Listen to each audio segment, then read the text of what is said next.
Happy midweek po sa lahat. Kumusta na kayo sa loob ng kalahating sanlinggo? Ngayon po ay October 18 at nasa kalahating buwan na tayo sa buwan ng Agosto. Mahigit kalahati na. Kumusta na po ang inyong kalahating sanlinggo mga kapatid, mga kapamilya, mga kababayan? Kumusta na ang inyong natatanggap na pagpapala at biyaya? Dalangin ko sana ay naging masagana kayo sa loob ng kalahating sanlinggo, hindi lamang po sa pangmaterial, kundi sa pang-espiritual at pang-pisikal. Ngayon pong gabi ay pag-aaralan natin at babasahin natin ang susunod na kabanata o ang susunod sa aklat na ating pag-uusapan ngayon. Ito po ay nasa Genesis, Sa Genesis 8, Kapitulo 8 po ng Genesis. Pero bago po magsimula ang lahat, tayo po muna ay manalangin. Ama namin Diyos sa langit, maraming salamat po sa inyo sa loob ng kalahating isang linggo nagdaan na kami po ay nakatanggap ng maraming biyaya at pagpapala, buhay at kalusugan at masaganang pang-espiritual na kaisipan.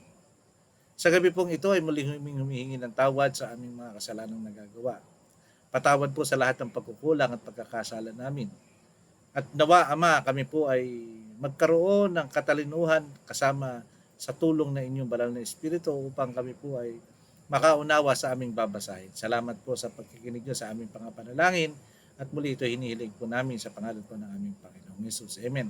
Okay po, ngayon po ay babasahin na natin ang nasa sa Genesis Kapitulo 8. Simulan na po natin ang Genesis. Genesis 8:1 hanggang 22. Ito na po. Hindi kinalimutan ng Diyos si Noe at ang mga kasama niyang hayop sa loob ng barko, kaya pinahihip niya ang hangin sa mundo at dahan-dahang bumaba ang tubig. Tinakpan niya ang mga bukal at pinahinto ang ulan.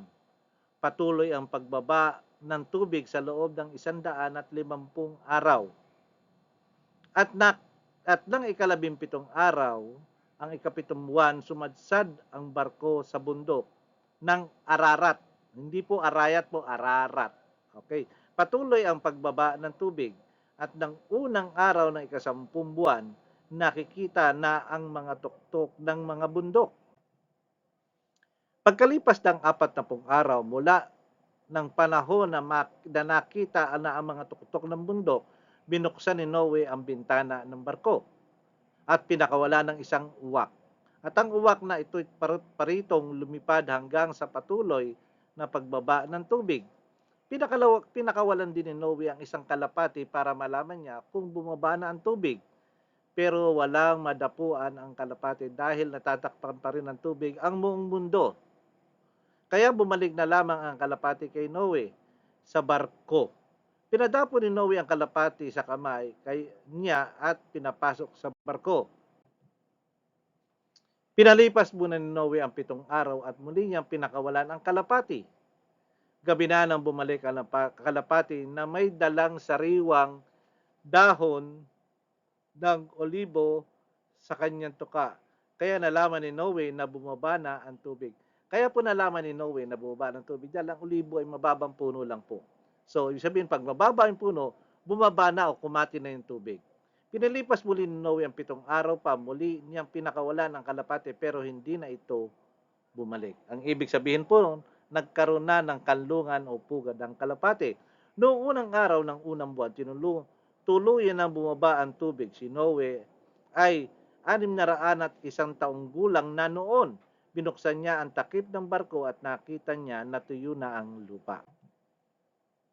Nang ika-27 araw sa ikalawang buwan, tuyong-tuyo na talaga ang lupa sa buong mundo. Sinabi agad ng Diyos kay Noe, lumabas ka sa kayong lahat sa barko. Palabasin niyo rin ang lahat ng hayop para dumami sila at mangalat sa buong mundo. Kaya lumabas si Noe kasama ang kanyang asawa at mga anak na lalaki at mga manugang niya.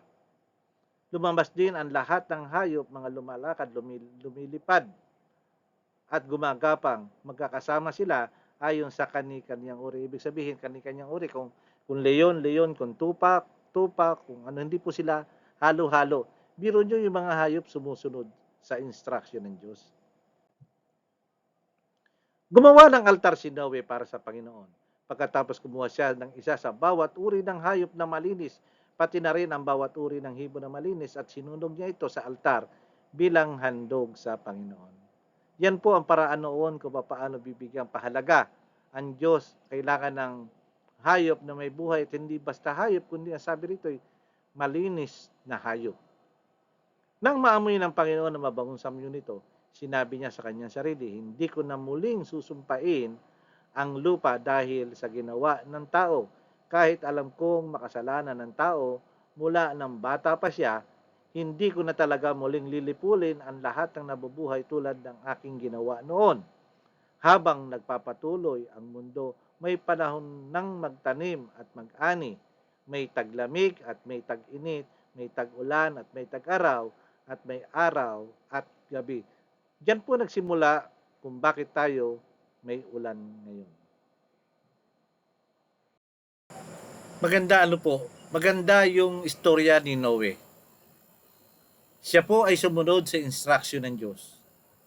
At sa bandang huli sa pagtatapos ng baha, siya po ay hindi niya nakalimutan magpasalamat at dumalangin sa Diyos. Napakagandang halimbawa ang isang tao na tulad ni Noe, na siya po ang, kung tutuusin sa history, siya po ang pinakamagaling na preacher na nabuhay dahil nahikayat niya ang kanyang buong pamilya. Sa pagtatapos po, tayo po ay manalangin.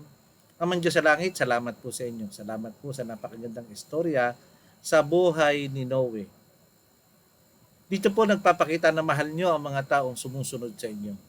Nililigtas nyo po sa lahat ng kapahamakan. Nagbibigay po ng warning ang inyong mabuting kalooban para sa amin na kami po ay inyong pinapahalagahan at binibigyan ng babala sa oras ng kagipitan, sa oras ng kapahamakan. Salamat po sa pagmamahal na pinaparamdam niyo sa amin at sana po ay pakisamahan pa po kami sa loob ng kalahating isang linggo na aming tatahakin ang buhay at mga aming mga gagawin, pagkakakitaan at lalakarin. Salamat po sa inyo at ang lahat po hinihiling namin sa pangalan po ng aming Panginoong Hesus. Amen. Maraming salamat po sa inyo mga kapatid at magkita-kita muli tayo sa araw ng Biyernes sa makalawa upang talakayin ang susunod na kapitulo. Happy midweek po sa lahat.